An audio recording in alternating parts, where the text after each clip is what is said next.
como é que o João entra no boxe? Como é que o boxe surge na Já tua estamos a vida? trabalhar, Já não é? estamos a trabalhar, Ok, já. boa.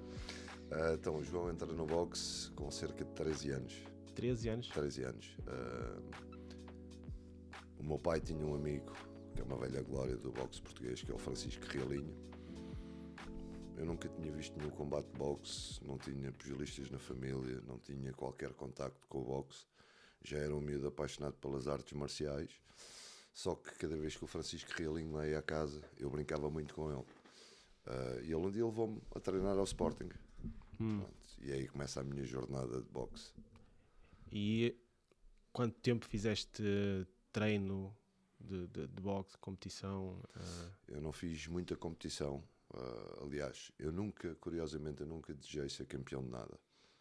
Eu fui-me apaixonando pelo boxe. Entretanto, pelo meu percurso, fiz outras artes marciais, outros desportos de combate, mas a minha base de trabalho sempre foi o boxe. E desde muito cedo sempre quis treinar atletas. Eu queria ser treinador. Então eu tenho uma breve passagem pela competição, porque achei que era importante para ser treinador, era preciso conhecer o outro lado. Sentir aquilo que o atleta Sim, sente. exatamente. Perceber o que é estar do outro lado do processo. E a minha passagem para a competição deve-se única e exclusivamente a isso. E isso foi mais ou menos em que fase da tua vida, em que idade é que tu passaste por isso? Já tarde. Eu comecei a competir e não competi em boxe, competi em full contact. Então eu tenho 50, eu competi com 30 anos, entre 2000 e 2002. 2000. E como é que foi em termos de processo profissional? Como é que aliava, conseguiste logo entrar e começar a fazer carreira com o boxe, ou tiveste que associar isso com outros trabalhos que ias fazendo? Sim, eu estava inserido numa equipa de kickboxing, que era a Never Shake. Eles eram especialistas em kickboxing e Muay Thai, e eu era dos poucos que gostava de full contact. O full contact é muito idêntico ao kickboxing, só que jogas de calças e bates só da cintura para cima, punho e perna. Só que tem uma particularidade, o full contact só precisas, na altura era, não sei se as regras agora são diferentes, precisavas de dar 6 pontapés por round e depois não eras obrigado a dar mais pontapés. Então dá para fazeres um jogo de boxe quase perfeito. Eu na altura não joguei em boxe porque no peso que eu estava, os poucos atletas que havia era tudo gente com muita experiência e eu não quis ter a experiência por aí. Então fui competir em full contact, foram 2 anos, devo ter feito uns 15 combates talvez, mas entretanto começo a dar treinos de manutenção, de uma forma recreativa, num health club que havia em Carnaxide, que era o Biorritmo. E vi naquela oportunidade de começar a implementar o boxe lá, porque eu não queria dar treinos de kickboxing, eu queria dar treinos de boxe. Então comecei a defender o boxe com unhas e dentes. Dentro do Biorritmo, aquilo que começou inicialmente por ser um projeto de kickboxing passou depois a ser um projeto de boxe e a partir daí não larguei mais. E quantos anos é que tu treinaste até tu sentires que estavas preparado para efetivamente começar a treinar, a fazer esse acompanhamento de atletas? Ou seja, imagino que numa primeira fase entras com alguém com mais experiência, vais acompanhando, mas a partir de que momento é que tu sentiste que não, eu estou preparado para... Nessa altura eu já queria muito, então o meu falecido treinador era o Augusto Nasser, que era um indivíduo no kickboxing muito carismático, e comecei a investir algum do meu tempo. Já tinha conhecimento na área do treino, mas não tinha conhecimento de como estruturar treinos de boxe ou de kickboxing. Então comecei a investir algum do meu tempo a observar como é que ele trabalhava. Fiz a minha leitura com base no meu conhecimento na área do treino, comecei a montar os meus treinos e tive a oportunidade, como disse anteriormente, no Biorritmo, de implementar o kickboxing, que rapidamente passou ao boxe. O meu percurso enquanto treinador, e eu digo isto muitas vezes aos meus atletas, porque hoje em dia há muito o querermos tudo para ontem. Claro. E eu demorei 8 anos até ter o meu primeiro atleta.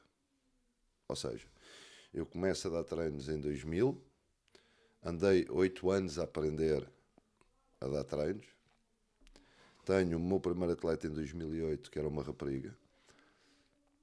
andei ali de 2008 a 2012, um atleta, 2 por ano, e não saía de Lisboa, não saía das provas regionais, das provas locais.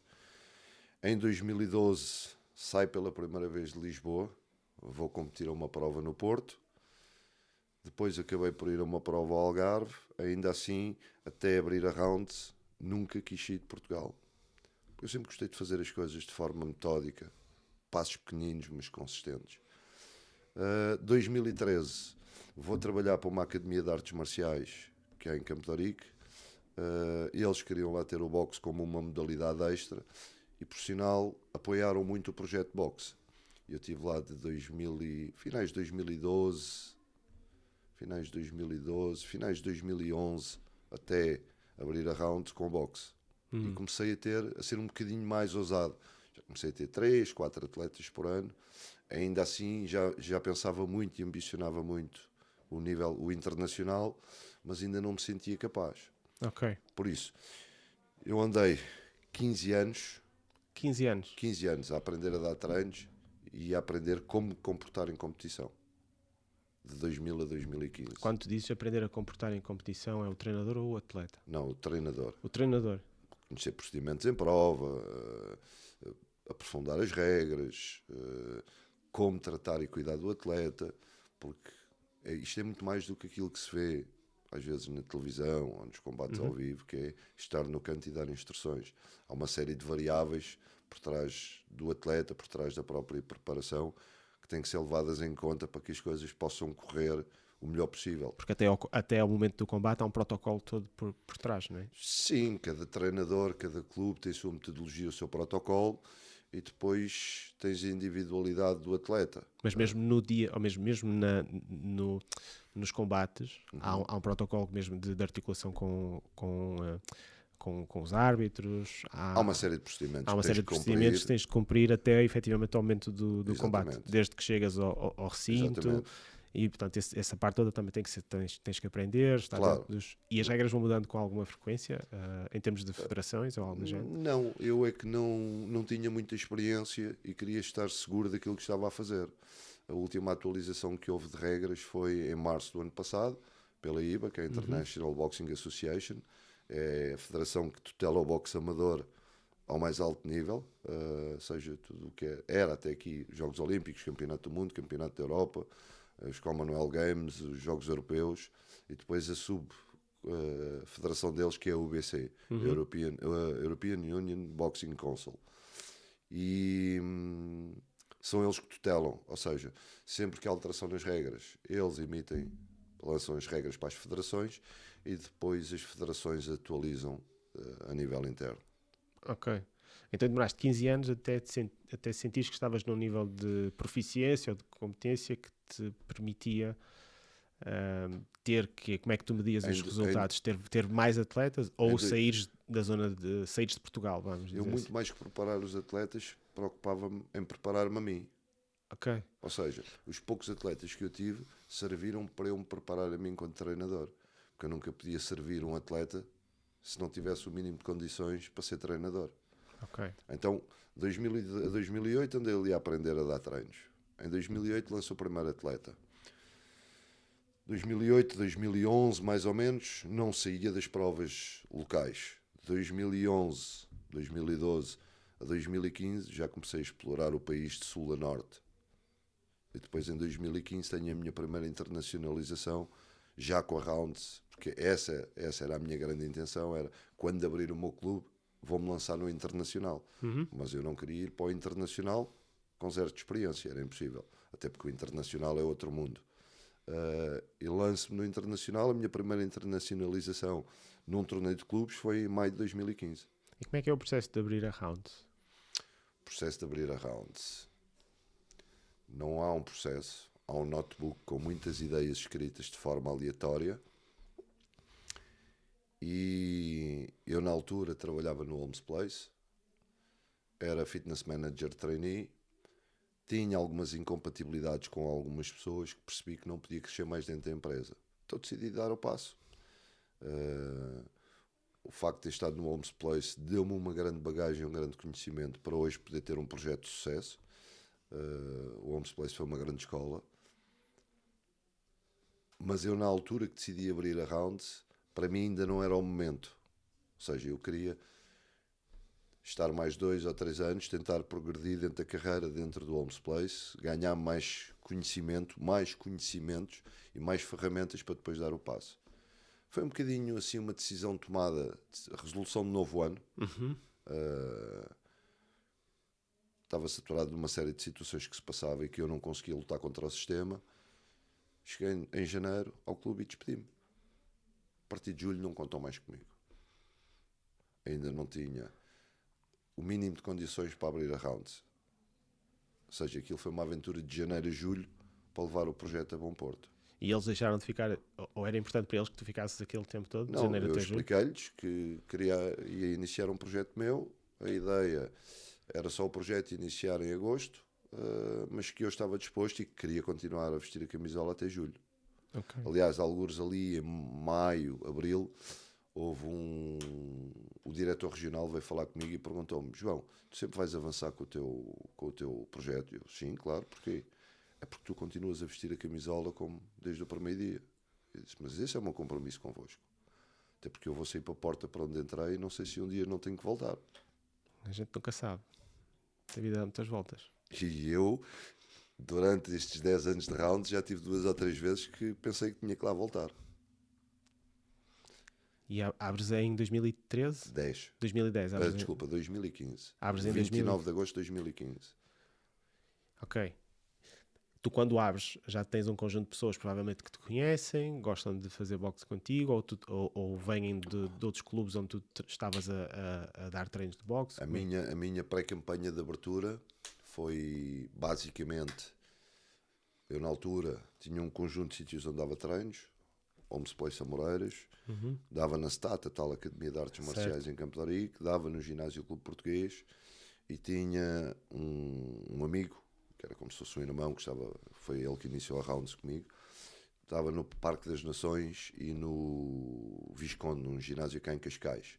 Então isto foi um culminar de começar a passar a informação a toda essa gente e alguns PTs meus, e se não me falha a memória, abria portas já com 70, 80 pessoas inscritas. Uau. Porque entretanto a malta que veio connosco de outros sítios acabou por trazer mais um amigo, acabou por trazer mais um familiar e foram assim que as coisas aconteceram. E como é que foi nos clubes? Onde estavas? Foi tranquilo? Foi porque eles sabem que aquilo dá sempre alguma moça, não é? Porque as pessoas gostam de trabalhar contigo. Algumas pessoas, o Homes Place continuou com o boxe, o Ginásio Clube Português continuou com o boxe e continuou a crescer. O Visconde continuou com o boxe, ou seja, nós não prejudicámos ninguém, até porque a pessoa que começou o projeto comigo, como eu ainda não tinha condições para lhe garantir um ordenado a tempo inteiro, primeiro libertei-me eu dos projetos e depois libertou-se ele, ou seja, foi uma coisa gradual, não foi de um momento para o outro. E como é que tem sido o percurso da Rounds? Como é que foram os primeiros anos? Como é que tem sido?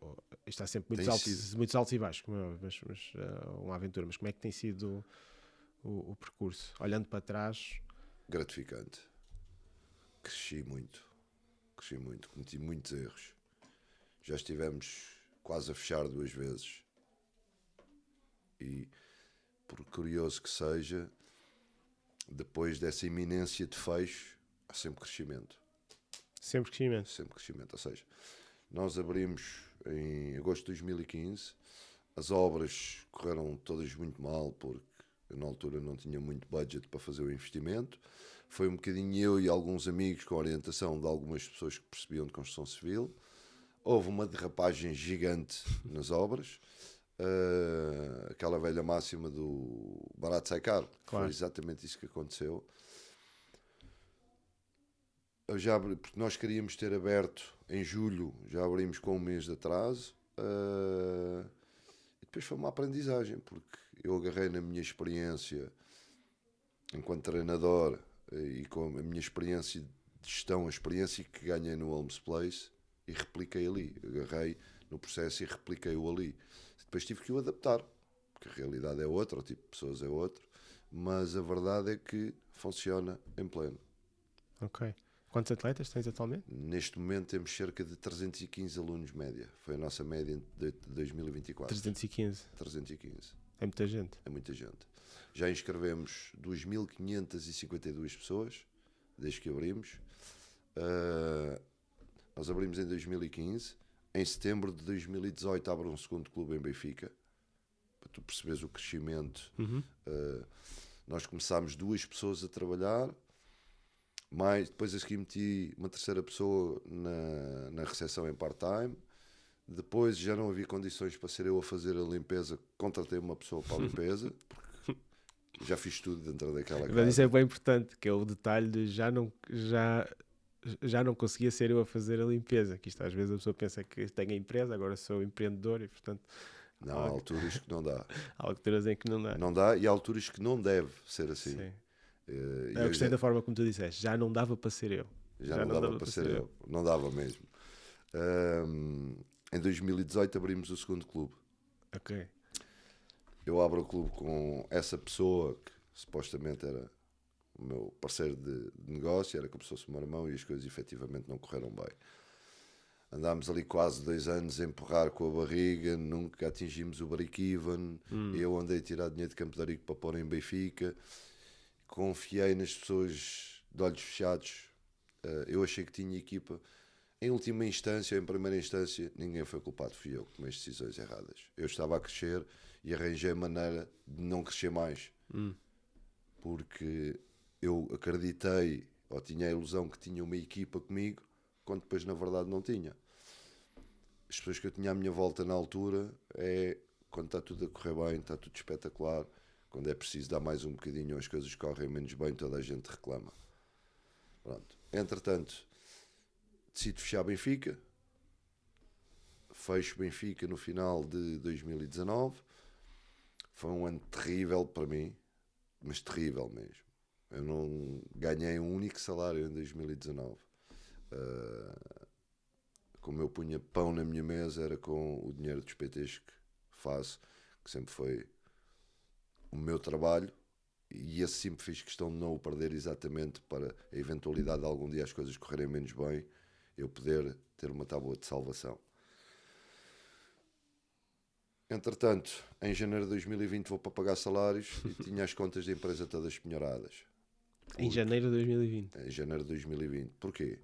Porque em 2019, e eu continuo a defender as pessoas e as relações, a Rounds existe hoje porque houve pessoas que acreditaram no projeto, houve pessoas que me ajudaram, houve pessoas que me deitaram a mão, houve pessoas que me emprestaram dinheiro para as coisas poderem acontecer. E eu sempre pensei, não, esta equipa não tem culpa das coisas estarem a correr menos bem, eu não posso falhar com os salários deles. Eu vendi coisas pessoais para pagar salários. Mas aprendi uma coisa, os impostos são a primeira coisa a ser paga numa empresa. Pois é. Sempre. Ou seja, tive que ganhar uma outra abordagem, capacidade de ter uma outra abordagem, começar a explicar ao staff, quando isto não está a correr bem, primeiro temos que pagar ao Estado. Tu não pagas ao Estado e eles fecham-te o cerco. Enquanto tu pagas ao Estado, tu vais tendo a possibilidade sempre de ir para a luta. Um funcionário insatisfeito ou arreliado porque não está a receber o ordenado é mais fácil de gerir do que o Estado. O Estado não perdoa. Eu vou-te dizer a ti que durante 2019, e digo isto com muito orgulho, e já te vou explicar porquê, não paguei IVA, Segurança Social, pagamento especial por conta, 0 impostos. O ano todo? O ano todo. Claro, em 2020 eu tinha que pagar a fatura. Eu até estou a dar suores. Espera que o pior está para vir. Tento pagar salários, não percebo, entro no home banking, vejo lá o saldo, mas não tenho, ligo para o banco. Duarte Nuno, quer pagar salários e não posso, porquê? João, lamento informar-te, mas temos a tua conta penhorada pelas finanças e pela Segurança Social. Vou às finanças. Porquê que, eu farto de saber porque é que estava penhorado, não é? Porquê que tenho as minhas contas penhoradas? Então, porque o senhor deve aqui uma pequena fortuna. Então, e qual é o valor dessa pequena fortuna? Então, isto são vários processos, tiveram a fazer as contas. E olha, já que aqui está, vamos já tratar desses processos todos. Então começaram os processos a vir uns atrás dos outros. Eu sei que logo no final de fevereiro tinha 5.000 euros de prestações de vários processos para pagar. E quando pus a olhar para tudo aquilo e a somar, apesar de uns acabarem mais cedo que outros, eu tinha durante 5 anos, ou seja, começava nos 5.000 euros e depois ia crescendo, que alguns eram processos com valores mais baixos, mas eu sei que tinha processos para pagar, prestações para pagar durante 5 anos, ou seja, está agora a fazer 5 anos, e felizmente nós crescemos mesmo durante a pandemia, conseguimos antecipar o pagamento das dívidas e pagámos em menos de 3 anos. Uau, ok. Ou seja, mesmo com pandemia, conseguimos pagar o atual, normalizar ordenados, normalizar impostos e pagar aquilo que tínhamos para trás.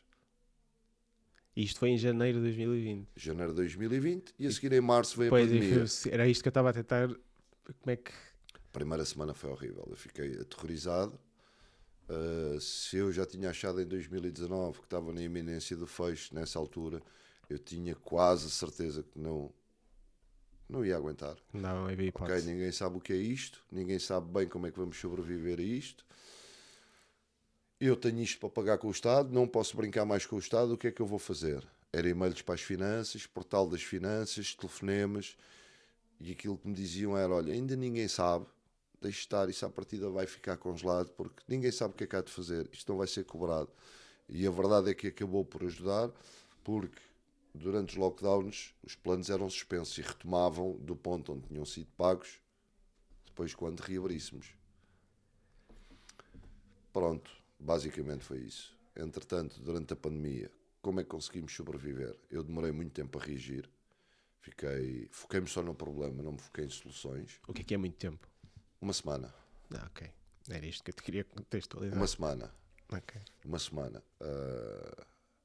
Acho que eu, tal como toda a gente, completamente perdido. Certo. O que é isto? O que é que vai acontecer? E agora? Quando é que eu posso dar aulas? Começo-me a lembrar, mas eu tenho um grupo no Facebook onde tenho todos os membros da academia. Fiz uma carta aberta aos alunos e pedi às pessoas que, dentro da medida do possível, não nos deixassem afundar e continuassem a pagar as mensalidades. Na altura que nós fechámos portas, tínhamos 250 alunos ativos, consegui manter 180 a pagar. E isso para mim foi... Eu recebia mails, mensagens todos os dias. Eu tive alunos, não vou falar em nomes, mas tive um aluno que me ligou, fez questão de me ligar e disse-me, João, a Rounds para mim é muito importante, marcou aqui uma fase muito difícil da minha vida, vocês nem imaginam como é que me ajudaram, eu não quero que a Rounds feche. Se me permitirem, eu quero fazer uma doação à Rounds. E eu, claro, aceitei. Não sabia de quanto é que estávamos a falar. 2 dias depois entrei na conta da empresa e ele doou 3.000 euros à empresa. Eu, na altura, não tinha 3.000 euros. Acredito que se ele o fez naquela altura é porque podia. E aquilo foi uma lefada de ar fresco. Nós tivemos alunos, não foram muitos, mas alguns, que fizeram questão, durante os lockdowns, estiveram a pagar mensalidades a dobrar. A dobrar? A dobrar. Percebes o que é que eu acredito das pessoas e nas relações? Depois, reabrimos, conseguimos manter essa média dos 180 durante o primeiro lockdown, reabrimos com todas as limitações que todos nós sabemos, subimos novamente para os 220 e a seguir vem outro lockdown. Ou seja, e nessa altura a negar inscrições. Mas o que é que tu achas que fez as pessoas se... Eu sei que também houve havia uma necessidade das pessoas tentarem fazer alguma coisa, as pessoas estavam em casa, queriam se mexer, mas o que é que tu achas que aconteceu para as pessoas irem procurar a academia? Ou foi por referências? Sim, essencialmente referências. As pessoas iam dizer, olha, nós estamos a treinar, tenho ali um espaço, consigo treinar, eles têm lá condições. Aliás, eu cheguei a inscrever pessoas na pandemia que não nos conheciam de lado nenhum, não conheciam o nosso espaço, só que o amigo A, B, C ou D treinava connosco e dizia muito bem de nós e queriam se inscrever. Mas nós agora só temos as aulas para os membros no nosso grupo do Facebook, temos um mapa de aulas criado para efeito. Não interessa, eu quero treinar assim também. Eu quero-me já conectar com vocês.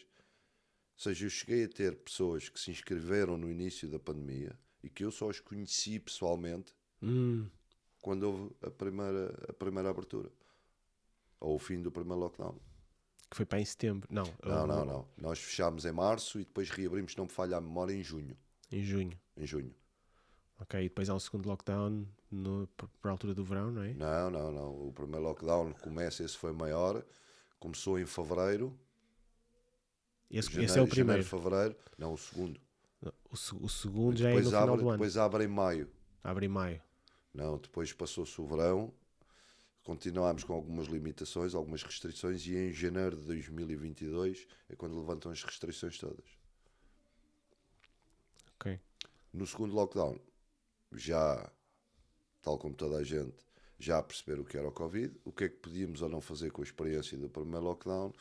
Quando começa a ver outros países a começarem com lockdowns, começa a montar o mapa de aulas online e digo para o meu staff: malta, isto vai fechar, é uma questão de tempo, mas nós não vamos adormecer. Desta vez nós vamos continuar e vamos já começar a informar os alunos que assim que acontecer, o plano é este, logo no dia a seguir. E assim foi. O segundo lockdown, acho que é dada a ordem uma sexta-feira, se não me falha a memória, e nós na segunda-feira começámos logo com o mapa de aulas online. Foi duro, porque o nosso compromisso com as pessoas era as aulas serem dadas independentemente de quem estava online ou não. Nós fazíamos as aulas live, e às vezes tu estavas a dar a aula online, falta de ferramentas, falta de recursos, sem ninguém do outro lado, mas tu tinhas o compromisso com as pessoas que, ok, eu não posso treinar à hora da aula, mas à hora que me apetecer a aula está lá. Aliás, ainda hoje temos membros que vão de férias e vão ao grupo, Ver as aulas. fazem scroll e treinam, guiam-se pelas aulas que nós dávamos. E quantas pessoas tinham mais ou menos nessa altura? Chegámos a ter 50 pessoas online, 30 pessoas online, 0 pessoas online. Foi uma grande experiência. Uau. Yeah. Eu lembro-me de começar na Rounds e estávamos em período de Covid, portanto não podia haver contacto, nem treino a dois, cada um no seu canto. Tínhamos que, sim, mas ainda assim funcionava. E aquela altura foi muito importante aquilo estar aberto. Muito importante. Para a sanidade mental daquele momento de Toda a gente. Já não se podia fazer muita coisa. Não se podia fazer muitas coisas, não se podia estar em contacto, e poder sair de casa e ir lá fazer aquele exercício, regressar, muitas vezes no meu dia era a única oportunidade que tinha efetivamente de poder fazer alguma coisa.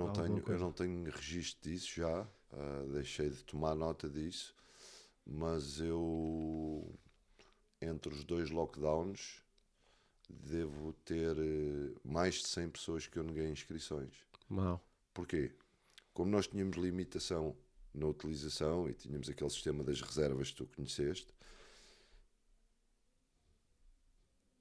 a funcionar normalmente nós tínhamos espaço para mais, mas estávamos com a lotação reduzida a menos de metade.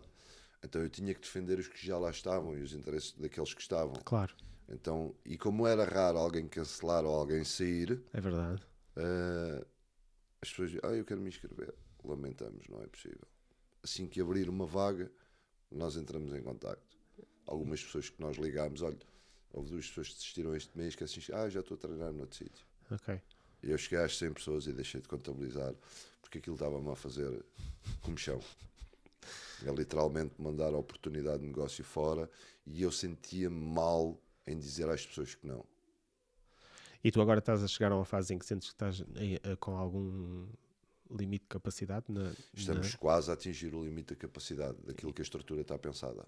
E com a experiência de Benfica no passado, para já queres-te dedicar ao que tens? Ou o sonho de abrir outro clube? Esquece outro clube. É aquilo.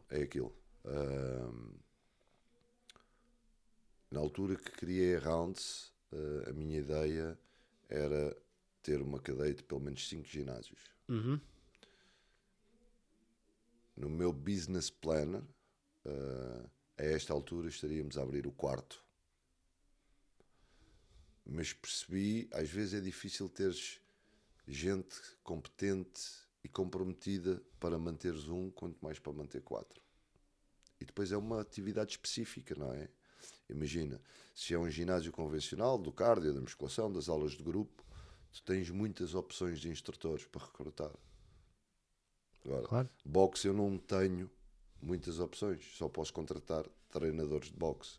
E depois, dentro dos treinadores de boxe, eu preciso de alguém para ali que se identifique com a nossa linha de trabalho, que saiba falar inglês fluente e que obedeça a uma série de requisitos que nós fazemos questão de ter ali, que infelizmente não há muita gente. Até porque não há muitos treinadores de boxe, já vai havendo mais, mas não há muitos treinadores de boxe a viver do boxe a tempo inteiro, a trabalhar para outros. Ou seja, aqueles que existem a trabalhar a tempo inteiro, normalmente são donos de projetos, como é o meu caso. Ok. E depois, associado a esse projeto, eventualmente 1 ou 2 colaboradores, como é o meu caso ali, que tenho um a tempo inteiro, que está de saída, e depois os restantes são part-times. E é muito difícil recrutar alguém. Até porque eu faço questão de ter uma equipa preparada para fazer de tudo um pouco. Porque nós só temos recepção em horário nobre, eles são formados para ter conhecimento de atendimento telefónico, de como receber as pessoas na recepção, como fazer o price presentation, como fazer uma venda. Por isso, dentro do boxe não é qualquer pessoa que se enquadra e que quer estar disposta a fazer esse trabalho também. E como é que tu viste ao longo dos anos, como é que viste a evolução do boxe ou da percepção do boxe? Estávamos a falar isto antes de começarmos. Como é que tu viste a percepção do boxe ir mudando para as pessoas? Sentes, porque, por exemplo, agora eu entro na Round e vejo malta nova, pessoal de diferentes classes sociais, muitas mulheres a praticar, e às vezes existia aquela que estavas-me a falar, até a corrigir, que às vezes a percepção do boxe era de pessoal um bocado obscuro, pessoal que vinha de classes mais baixas e que era um desporto, pronto, de gente que não tinha muitos meios e que, pronto, às vezes até era um desporto que ia salvar alguma malta nova que anda cá. Eu lembro-me, pelo menos de onde eu venho, lá dos bairros do Porto, até era uma boa atividade que, pá, para não se meterem em maus caminhos, olha, anda cá, vamos. Eu acho que esse clichê está saturado. E essa sempre foi uma mensagem que eu me neguei a passar. E acho que tu vais perceber porquê. Para já, os estigmas que existem em torno do boxe e que existem cada vez menos, ao contrário daquilo que as pessoas pensam, não é só em Portugal. Em Portugal, em França, na Holanda, nos Estados Unidos, em todo lado. Claro. Agora, o que é que eu, na minha opinião, acho que nós tivemos a fazer mal? Ou seja, toda a gente começou a vender essa mensagem de o boxe é bom, faz-te mais forte, não, o nosso clube ajuda os meninos mais carenciados, não, o nosso clube recebe aqui ex-presidiários porque precisam de se reintegrar na sociedade, e eu concordo com isso tudo, porque quem tem uma porta aberta, eu sinto responsabilidade social. Aliás, eu digo ao meu staff e aos meus atletas de competição, nós aqui não somos vedetas, nós aqui somos exemplos. Então, nós temos responsabilidade social. Por isso, isso é muito válido. Só que toda a gente vendia o boxe com essa mensagem. E eu comecei a pensar, como é que eu posso vender o boxe de maneira diferente? E fui estudar um bocadinho daquilo que os outros lá fora fazem. Americanos, ingleses, o próprio kickboxing em Portugal, que eu acho que o kickboxing aparece em Portugal, se não me falha a memória, e perdoa uma malta do kickboxing se eu estiver a dizer alguma asneira, acho que década de 70. Já estava farto de ver boxe em Portugal, farto de termos campeões em Portugal. Aliás, tínhamos os 2 grandes palcos, que era o Parque Meyer e o Coliseu. Mas o kickboxing, por exemplo, que eu continuo a dizer isto para as pessoas do boxe, o kickboxing, em algumas coisas, é o exemplo para nós seguirmos. Tem um campeonato nacional com quase 1000 atletas ou 1000 atletas. Porque é preciso vender o lado comercial do desporto também. Ok. Ou seja, vou-te dar um exemplo. Vais a um Estádio da Luz. Qual é a lotação do Estádio da Luz? 60 mil pessoas. 60, sim. Tens lá 22 indivíduos a correr atrás de uma bola e tens 60 mil a ver. Porque é que o boxe havia de ser ao contrário? Ou seja, tu precisas de uma máquina de entusiastas e de aficionados. E lá fora faz-se bem isso. Depende de alguns países. As Nos dificuldades... Estados Unidos faz-se bem isso. Sim, mas, Quer dizer, ao mais alto nível faz-se mas os bem. Estados Unidos... Não, e mesmo no amador. Mas os Estados Unidos é uma nação de boxe. Nós não somos uma nação de boxe, somos uma nação de futebol. Já percebi o que queres dizer. Okay. Tu tens, por exemplo, tu vais ao Uzbequistão e tens, não é nas AECs, é no Programa Nacional de Escolas, boxe. Tu vais à Irlanda, eles ensinam-te, os miúdos fazem sombra na rua a brincar. Nós andamos a jogar à bola. Ok, já percebi. Já percebeste?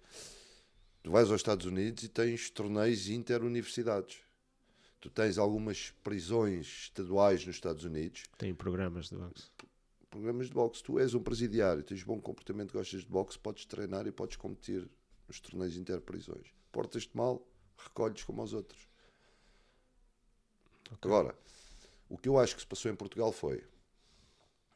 Usámos muito essa mensagem do boxe competição, e isto, por falta de pedagogia, de conhecimento, de ferramentas, os treinadores, por defeito, os treinadores mais antigos, chegava alguém a uma sala, tens talento, queres jogar, epá, não, põe para o lado.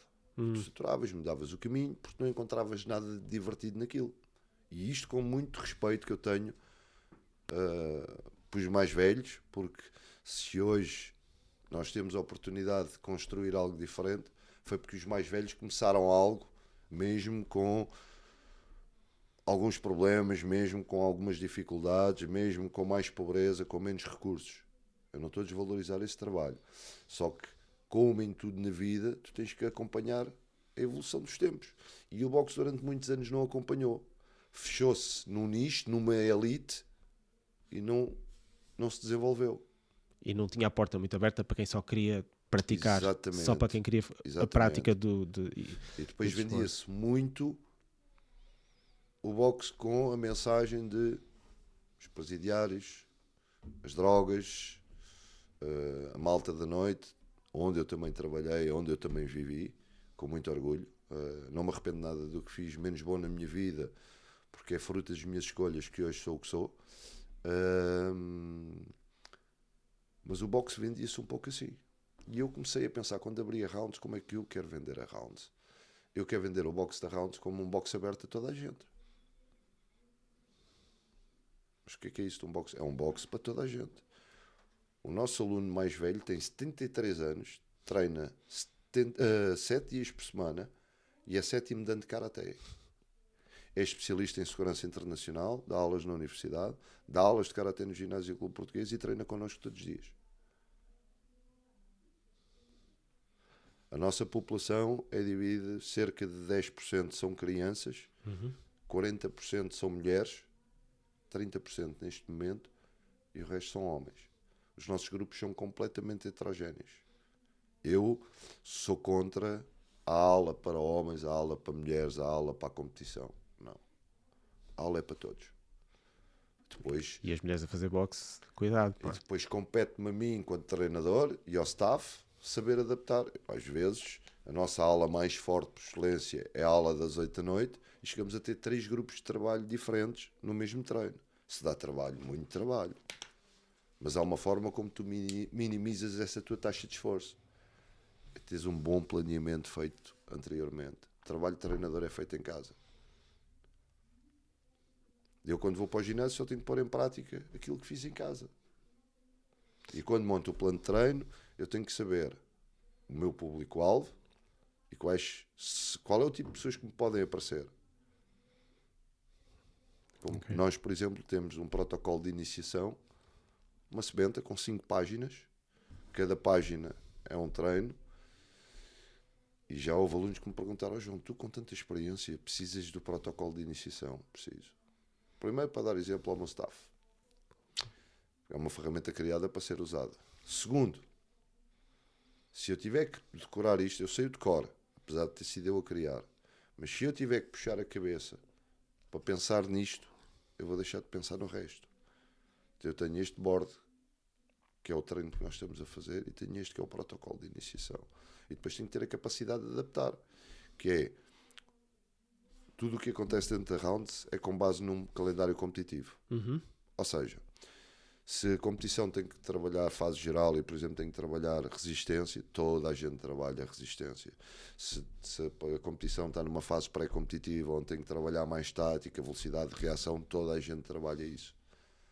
O que nós ajustamos depois é o conteúdo e o nível de complexidade.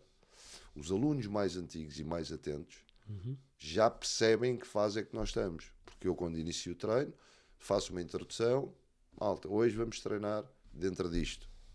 Intensidade a 80%, vamos treinar a velocidade e a reação. Eles já sabem que estamos em fase pré-competitiva. Depois ele tem que adaptar o conteúdo. Como é que tu fazes? Eu lembro-me na altura, quando treinava também o Karatê e cheguei a dar aulas de Karatê, havia ali momentos que às vezes era... A gente tinha que fazer alguns...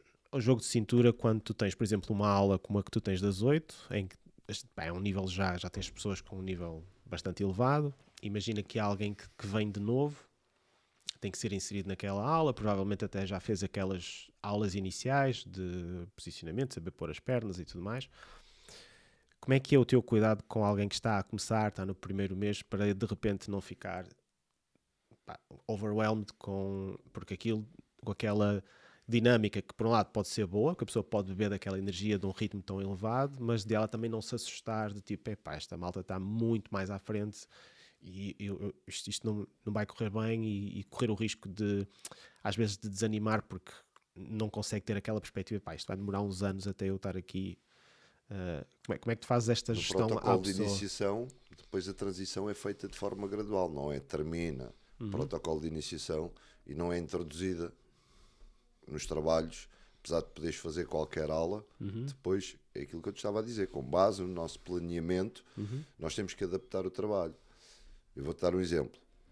Se uma pessoa que vai, hoje é a sexta aula, é a tua sexta aula, tu acabaste ontem o protocolo de iniciação, Certo. tu ainda não tens técnica para treinar velocidade ou para treinar reação. Exatamente. Pronto, compete-me a mim, dentro daquilo que vou trabalhar, se eu não tiver nada que possa adaptar para tu fazeres, se calhar vou agarrar no protocolo de iniciação e crio-lhe uma progressão. Imagina, se tu tiveste 5 dias a trabalhar o jab direto no espelho, agora vou-te pôr a trabalhar, por exemplo, na Box Master, que não se move. Ok. E depois faço a progressão para o saco, que já tem movimento. Ok. Mas então vocês conseguem na aula, vão acompanhando a pessoa. É a nossa obrigação. E acompanhar e perceber, espera aí, porque... É a nossa obrigação. E fazem essa gestão ali no meio da... É a nossa obrigação. Se é um sistema perfeito, não. Aquilo que eu gostava nessas aulas mais fortes era de ter 2 treinadores. Garantidamente íamos ter mais qualidade. Mas não temos estrutura financeira para isso. Porque na nossa máquina, ainda por cima este ano adquirimos a loja, a máquina é muito pesada. O componente da estrutura. Ok. E a equipa de competição, quantas pessoas tem atualmente? Eu todos os anos começo o ano a inscrever 18, 20, 19 e todos os anos finalizam 4 ou 5.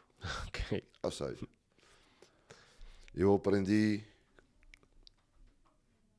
com o tempo que é importante alinhares as tuas expectativas enquanto treinador e alinhar as expectativas do atleta. E quando alguém chega e diz, eu gostava de competir, assim, não, tu pensas que gostavas de competir. Então a primeira fase, se eu olho para ti e o resto da equipa técnica acha que tu também tens o mínimo de condições para ingressares na equipa, vais passar por processo de preparação como se fosse atleta. As operações top para ver como é que está o peso. Não há sábados, não há domingos, é a hora que eu disse que é para ir treinar, tens que ir treinar. Os campos de treino, acompanhares a equipa às competições, para tu começares a sentir o que é ser atleta. Essa é a primeira fase. Eu dou-me bem com esta pressão, eu gosto disto. Boa. Então agora vais começar a treinar para competir. Ok. Agora estiveste a treinar com a equipa de competição. E agora vais começar a treinar para competir.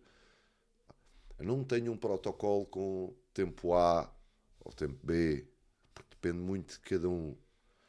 A verdade é que muitos chegam a meio e dizem, João, esta pressão não é para mim. Ter que andar sempre mais ou menos no peso. Não poder não ir à noite não sei onde. Aqui é assim. Ou dás tudo para receberes tudo, ou se deixas metade vais levar 0. E isto explica a todos eles, aos mais novos e aos mais velhos. Dás aos tudo mais para experientes. receberes tudo, se des só metade, recebes zero. Primeiro, aquela velha máxima, quem falha na preparação, prepara-se para falhar. Ponto. Se tu começares a abrir exceções na tua preparação, estás a abrir a porta ou estás a abrir espaço para que a tua margem de erro seja maior. Ponto número 1. Ponto número 2.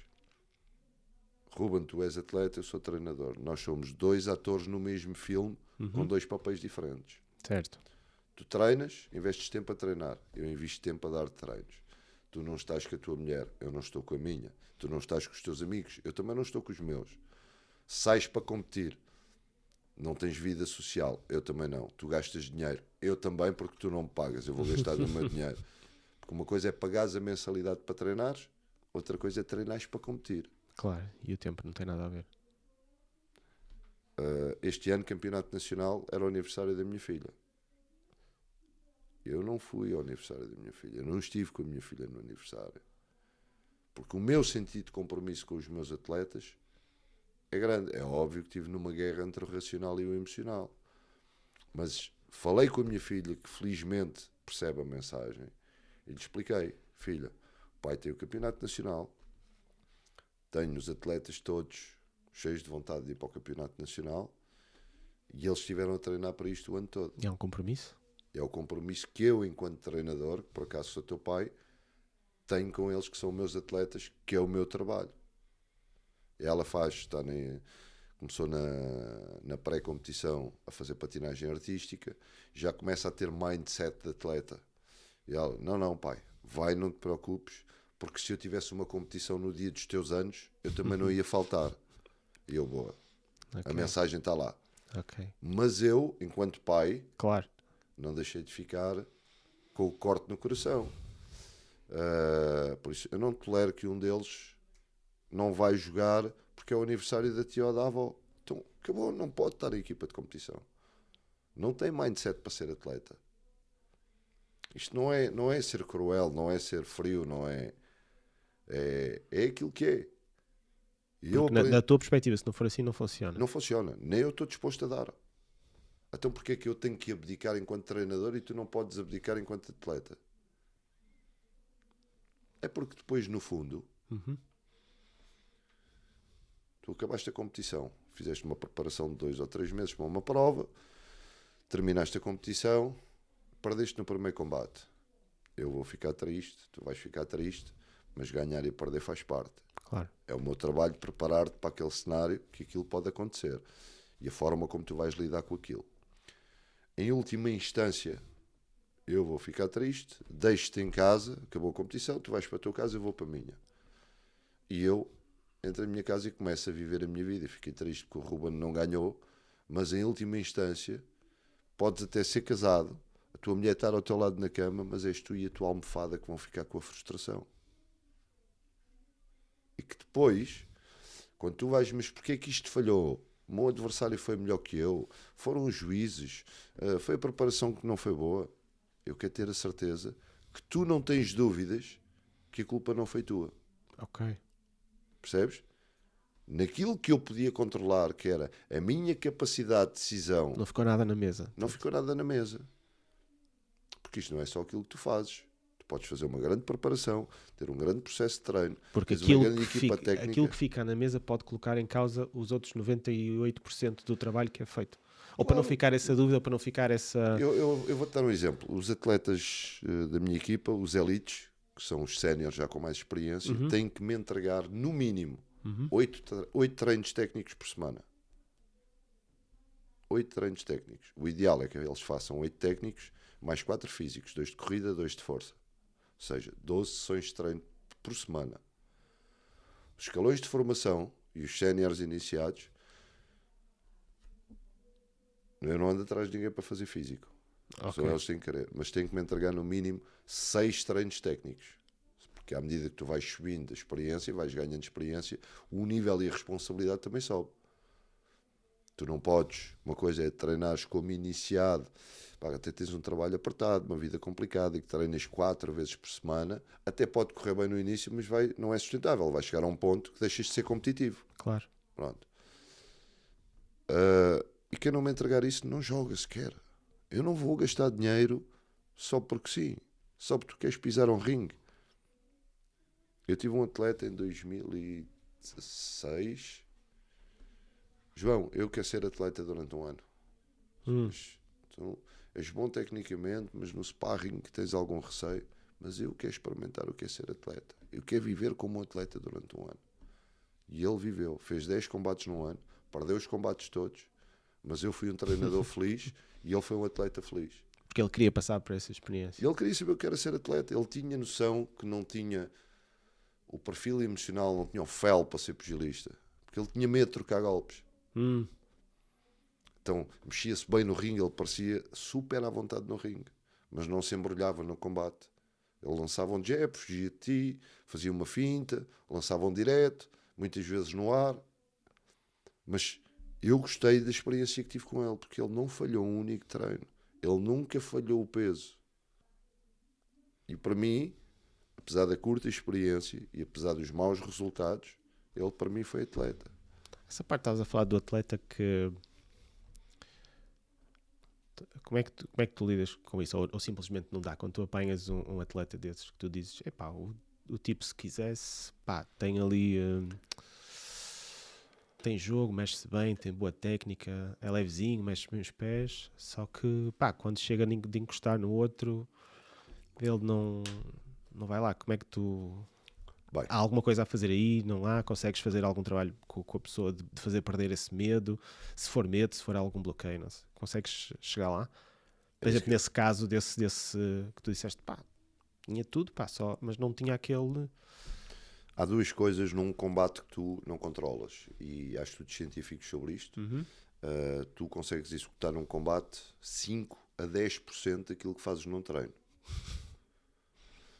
Por isso, todo o tipo de comportamentos que tu tens que não são favoráveis para uma competição têm que ser treinados fora do contexto de competição. Porque os comportamentos treinam-se. Mas há duas coisas que tu num combate tu não controlas. Que é os juízes, e o processo não é infalível. Claro. Árbitro toma uma má decisão, um juiz distraiu-se a olhar para o lado e não pontuou a teu favor e comprometeu-te o resultado do combate. Isto acontece no boxe, no kickboxing, em todas as modalidades que dependem de julgamento de pessoas e que não são objetivas. Claro. Nós temos, por exemplo, o basquetebol, o futebol, o handball, em que o ponto é efetivo, está lá. E mesmo assim, às vezes, há situações polémicas, porque uma jogada que ia dar origem a um gol foi cortada, ou porque houve uma forma errada do juiz ver uma determinada jogada ou uma determinada situação. É quantificado na hora. A bola passa lá dentro, está dentro. E o boxe é muito subjetivo. A avaliação no boxe é muito subjetiva. Por isso, os árbitros tu não controlas. O teu atleta tu podes tentar contrariar o jogo dele. O teu adversário tu podes tentar contrariar o jogo dele. Mas não consegues controlá-lo. Certo. Pronto, então perfil emocional e aquilo que o teu adversário te deixa fazer são as coisas mais importantes num combate, que é a forma como tu te consegues superiorizar ou impor ao teu adversário. Se ele é pegador, se tu vais entrar no jogo dele, se tu vais jogar na longa distância, se tu és um atleta que gosta de curta distância e o teu adversário vai-te fazer correr à de longa volta. distância, ou seja, só que por muita tática que tu sejas, por muita tática que tu consigas estudar e perceber, por muito bom que o teu atleta seja tecnicamente, há uma coisa que tu não controlas, que é o perfil emocional dele. Claro. Não consegues fazer nada. Eu tive 2 situações este ano no Campeonato Nacional. Perdi um na meia-final e perdi outro numa final. Os dois que eram os favoritos à vitória, eram os candidatos à vitória. Mas um porque tinha arrufos pessoais com o adversário fora do boxe, foi jogar e trouxe isso para dentro do... Claro. Levou isso para dentro perdeu o combate, perdeu o combate. Não seguiu a estratégia, ou seja, não teve controle nas emoções dele. E o outro, porque tinha a presença de um familiar e ele acusa sempre a presença do familiar e não correu bem. Ok. Por isso tens muitas variáveis que influenciam o resultado do combate. Aquilo que a mim me interessa é performances, é óbvio, eu sou muito competitivo, não gosto de perder nem a feijões, mas sei que sempre que vamos combater há 50% de hipóteses de ganhar, 50% de ganhar. Ponto. Isso é clarinho como a água. E depois é o que tu fazes com a derrota. Ou o que tu fazes com a vitória. Porque, imagina, tu és um atleta elite e tens 100 combates e jogas com outro atleta, por exemplo, que acabou de se tornar elite, que tem 15 combates. E tu ganhaste o combate. Para quem viu de fora, ganhaste claramente, fizeste um grande combate. Mas tu podes olhar e perceber. Não, oh Ruben, tu ganhaste, mas não tiveste sucesso. Porque eu pedi-te para fazeres isto, isto e isto. Este atleta tinha menos experiência que tu. Taticamente, não seguiste a tática porque a forma como devias ter jogado era a forma A ou a forma B. Não tiveste sucesso. Ou então vamos inverter os papéis. Tu és o elite com 15 combates e vais jogar contra um gajo de 100. E fizeste um grande combate. Perdeste. Mas perdeste por split decision contra um gajo que era favorito. Não, Ruben, grande combate. Estou muito orgulhoso de ti. Percebes? O ganhar e o perder é sempre relativo. É o contexto em que tu ganhas ou em que tu perdes. Ok. Se tu vais para um campeonato do mundo e és eliminado no primeiro combate porque te tocou no sorteio o campeão do mundo do ano passado, Ruben, eu tenho que estar orgulhoso de ti, não é? Tu deste o teu melhor. Foi a primeira vez que foste ao campeonato do mundo. Tocou-te o campeão nacional, o campeão do mundo do ano passado. Então, deste o teu melhor. E nós temos condições, por exemplo, agora de levar atletas. Ou melhor, como é que está o boxe em Portugal ao mais alto nível? Temos condições de levar pessoas, por exemplo, aos Olímpicos? Temos atletas Agora vou tocar aqui numa série de feridas e quem ouvir isto vai ficar muito zangado comigo, mas eu estou habituado a que fiquem zangados comigo, por isso não há problema.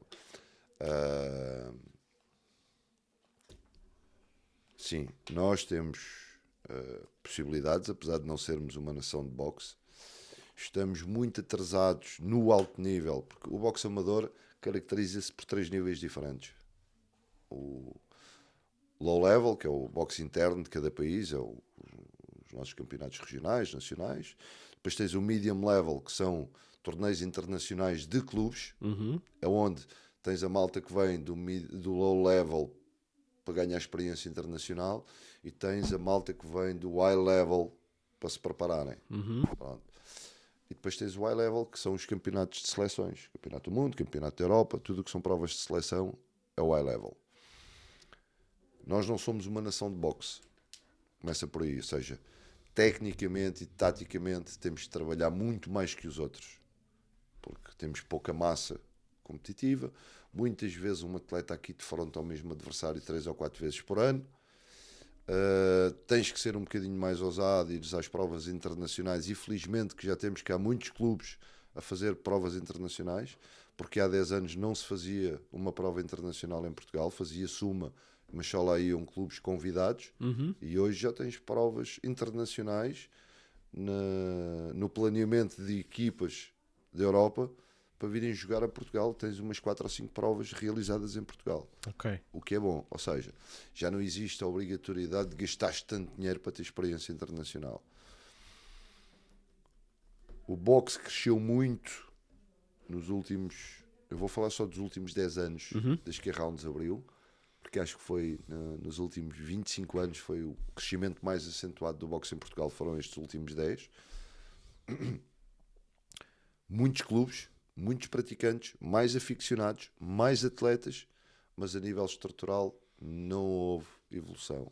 Não acompanhou. A federação, a direção antiga da federação teve parada há muito tempo. Deixavam cada um fazer à sua maneira, havia as regras de base para cumprir, eu queria ir para fora, tinha que pedir uma autorização à federação, a federação emitia uma federação desde que eu tivesse inscrito e com o seguro pago, mas era pouco mais que isso. E depois as associações regionais, com falta de recursos e muitas dificuldades, cada uma ia gerindo à sua maneira, da melhor forma possível. Isto depois começou a trazer conflito de interesses, que é, começam a aparecer treinadores ambiciosos a quererem puxar mais pela modalidade, com atletas com talento, e que começam a querer outros voos e começam a bater o pé que isto não pode ser assim. Entretanto, foram feitas eleições vai para 2 anos. Eu fui um apoiante da direção que lá está, mas que rapidamente percebi que não ia correr bem. A direção que está atualmente tem feito muita coisa interessante.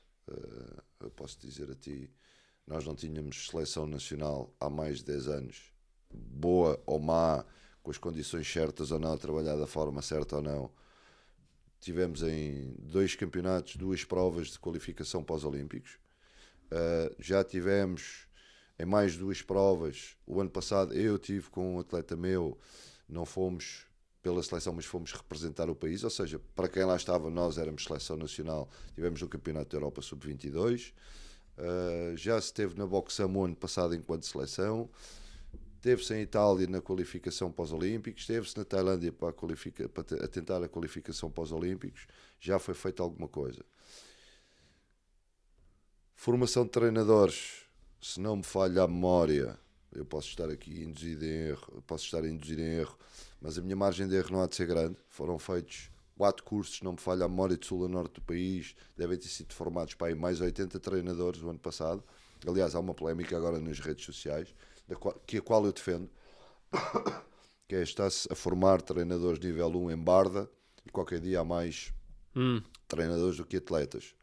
Mas depois há muitos treinadores nível 1 que não têm tido possibilidade de progredir na carreira enquanto treinador, porque quem tutela a formação não faz por tratar dos referenciais e fazer aprovar os cursos nível 2 e nível 3 para dar desenvolvimento aos treinadores que eles são nível 1 há muito tempo. E do meu ponto de vista, estrategicamente, acho que era mais importante, já que o ano passado se formaram os tais 80 treinadores, 80, 90, 70, 100, por aí, era importante haver agora foco, mas eu não duvido que haja esse planeamento para desenvolver aqueles que são nível 1 há muito tempo. Ou seja, esta federação passaram-se anos sem cursos. Esta atual direção fez 4 cursos num ano. E porquê que... Mas tu achas que tem a ver com... Ok, de cada vez que se dá uma ação de formação de nível 1 é uma forma da federação se financiar, ou seja, porque... Eu vou-te dizer qual é a minha opinião acerca disso. Para mim, é uma forma de se financiar, claro, tem que ser. Não sei até que ponto, mas acredito que seja. E porquê é que correm tantas pessoas para fazer nível 1? Mas para mim é campanha política, é campanha eleitoral. Ok. Ou seja, a atual direção entrou quase em final de mandato. Tem obrigatoriamente que fazer eleições agora. E eu, mais uma grande parte da comunidade do boxe, acreditamos que eles não estão com vontade de fazer eleições. Ou seja, eles têm cativado, com algumas asneiras, uma grande parte da comunidade do boxe. Não há planeamento. Eu vou dar um exemplo. Para mim é inconcebível uma federação ou uma direção que está em função há 2 anos, quase 2 anos. Se quiseres parar uns minutos, podemos parar. Não. Estás bem? Que está em funções há quase 2 anos. Há um diretor técnico nacional, há um selecionador nacional e depois há mais 3 técnicos a trabalhar com ele. E não sei de quem é a responsabilidade, mas para mim é inconcebível. Estamos a entrar num ciclo olímpico e estamos a trabalhar com séniores. Onde é que estão os escalões de formação? Onde é que estão os cadetes de primeiro ano? Onde é que estão os júniores? Aí há bocado faltou uma representação, tivemos uma representação o ano passado, no final do ano, Campeonato do Mundo de Júniores. Ok. Agora, mas vocês participaram no Campeonato Mundial de Júniores, não pela seleção... Não a nível federativo, mas não, a nível federativo. O ano passado foi uma fase de transição e eu pedi autorização para ir ao Campeonato da Europa, Sub-22. Ok. Eu e outro clube juntámos-nos, tínhamos miúdos com algum potencial. Mas lá está, é isto, ou seja, a iniciativa tem que vir do clube Não existe diretamente... Na altura era complicado. Era aquilo que eu te estava a dizer. Tinham sido as eleições há poucos meses. Ok. A atual direção ainda estava a apanhar o barco e estava a tentar arrumar a casa. Aliás, esse meu pedido ainda vinha com a antiga direção, e esta direção só deu continuidade ao processo. Porque não Ok. havia federação, não havia seleção, como eu tinha dito. Ok. Mas esta atual direção já tem seleção, tem feito muita formação, mas aquilo que eu acho é que não há planeamento. Para já tomam decisões sem o conhecimento do resto da comunidade do boxe. O comportamento desta direção é como se fossem os donos do boxe. Quem está à frente da seleção, igual. Ou seja, acaba por estar um bocadinho melhor que o que estava, mas não está a trabalhar da forma que devia estar a trabalhar para crescer. Não há planeamento. Tu vais a países da Europa bem organizados, já sabem o que é que vão fazer o ano todo. Sem um calendário competitivo com hipotéticas presenças em provas. Ok.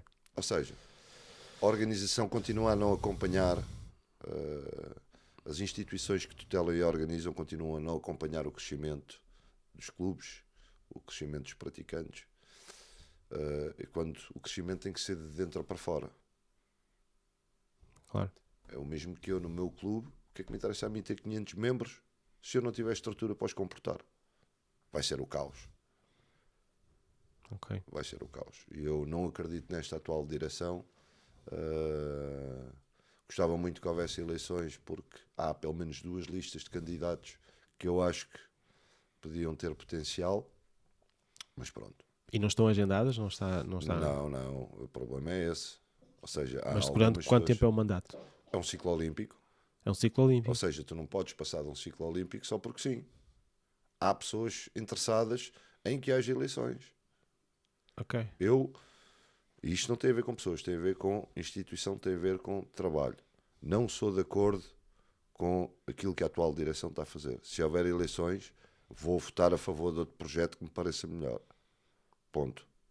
Porque, ou seja, as eleições deveriam ter acontecido mal terminasse o ciclo, Eu este não ciclo estou olímpico. bem por dentro da lei, mas eu acho que há um limite até ao início do primeiro trimestre do novo ciclo.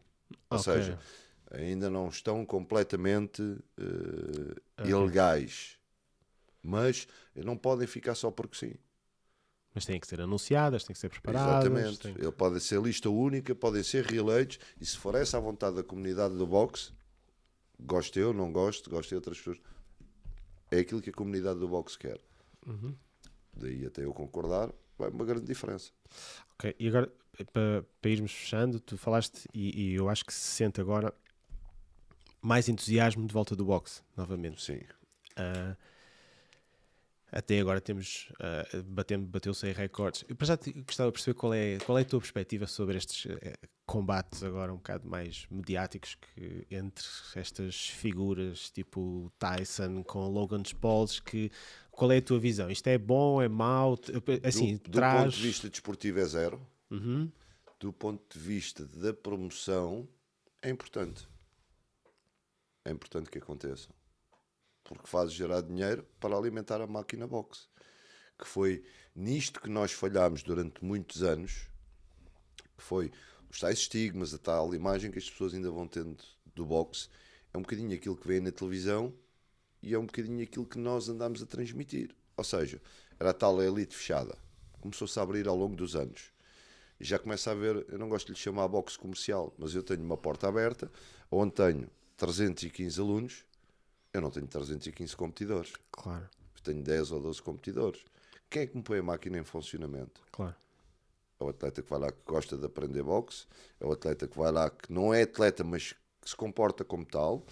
É aquele que vai perder peso. É aquele que precisa de desanuviar porque tem uma vida altamente estressante. Ou seja, quando os treinadores de nova geração, que eu os defino dessa maneira, onde eu me incluo, malta até aos 50 anos, que já aparece com outra visão de mercado, com outros know-hows, com outras ferramentas, tu já tens muitos treinadores licenciados em psicologia clínica, tens treinadores licenciados em fisiologia do exercício, tu já tens alguns treinadores com pós-graduações e licenciaturas em gestão no desporto. seja, já tens uma panóplia de ferramentas a nível interno que tu consegues cozinhar o teu próprio prato sem recorreres. E mudam o posicionamento de um desporto de combate para uma atividade de bem-estar. Não, continua a ser um desporto de combate, mas tu podes oferecer e proporcionar o desporto de combate com uma variante diferente. Ou seja, até a forma como comunicas, a forma como estruturas, já vem sendo diferente. Ou seja, porque já começas a ter... E espero que daqui a 10 ou daqui a 20 anos haja alguém que esteja a dizer o mesmo. Não, pá, que há 20 anos atrás eles já trabalhavam muito bem, mas nós agora estamos a fazer isto. É sinal que o boxe continua a evoluir. Ok. E para a Rounds, qual era... olhando, se tivesses que olhar para a Rounds daqui a, sei lá, 5 anos, 6 anos, como é que fez o projeto? Exatamente como está agora. Exatamente igual. Porque para mim, sabes que a primeira reunião de staff que fiz, antes de abrirmos, tivemos um treinador de jiu-jitsu que me fez uma pergunta para a qual eu não vinha preparado, ou não tinha uma resposta estruturada para ele. E ele perguntou-me: João, qual é a nossa missão? E eu: fazer as pessoas felizes. Mas eu quero que as pessoas saiam daqui, não sei como é que vamos fazer isso, mas eu quero que as pessoas saiam daqui no final do treino, por muito cansadas que estejam, que fiquem com vontade de voltar.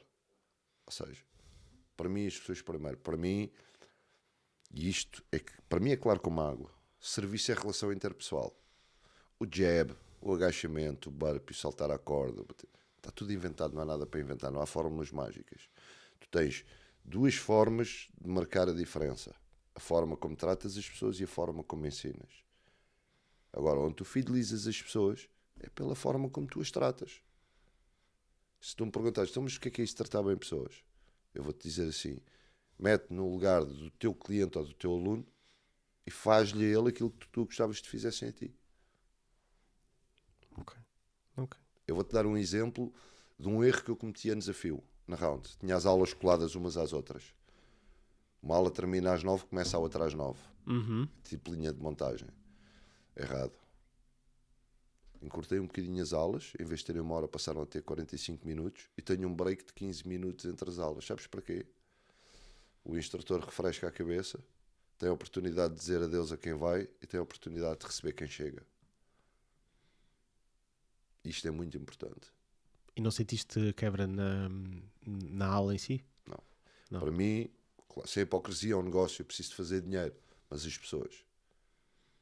Okay. As pessoas. Eu tenho um casal a treinar na round que não paga mensalidade há 2 anos. Sabes porquê? Porque durante a pandemia nunca me viraram a cara.